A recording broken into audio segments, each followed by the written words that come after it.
It was a cold morning in Germany, 1947. The city was destroyed, the streets empty, and the smoke of past bombs still lingered in the air. A man, Johann, walked slowly through the ruins. His coat was worn, his shoes dirty with dust and mud. Day after day, he walked the same path, searching for work, for bread, for any sign that life went on. No one noticed him. The neighbors greeted briefly, the children played in the distance. Yet no one asked, "How are you?" Johann smiled sometimes, but deep in his heart he felt alone. He remembered the old days, before the war. The church in the village square, the bells, the warm faces. Back then, everything had been simpler. He had been a faithful man, prayed, hoped, and trusted. Now he felt tired. Tired of waiting, tired of life. His prayers had brought no answers, and he began to doubt. Perhaps he had done too much wrong. Perhaps God had forgotten him. One night, as he walked along the empty railway tracks, he saw her, a woman, shivering and alone. She held nothing in her hands except her coat, barely protecting her from the cold. Johann hesitated. He had little to give, yet he knew he could not simply pass by. He approached her slowly, the light from his lantern guiding their way. "Are you okay?" he asked softly. She shook her head, tears mixing with rain on her cheeks. And in that moment, Johann felt something he hadn't felt in a long time. Compassion, genuine closeness. They sat down at the edge of the tracks. She spoke little, but Johann listened. He didn't have to respond, he didn't have to explain. Just sit there, be silent, see the other, and in the stillness, something unexpected happened.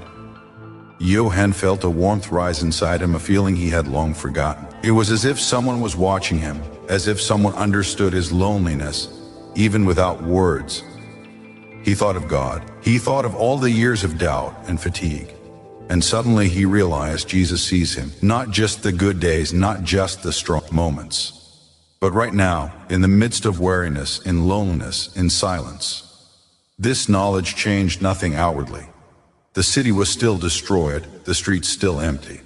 But Johann walked on with a small light in his heart. He now knew, no matter how small or overlooked he felt, he was seen. The next day he returned to the empty church.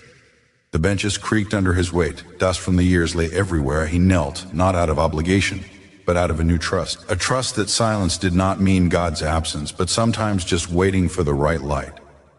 Johann went outside, the sun breaking hesitantly through the clouds.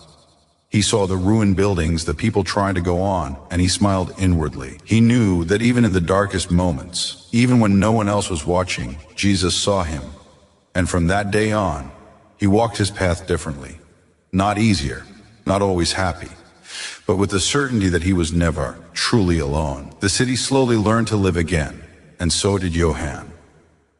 He helped wherever he could, spoke to those no one wanted to hear, and remained quietly with those who were lonely. For he had learned a simple but powerful lesson. It is not the recognition of the world that carries us, but the attention and love we receive from God.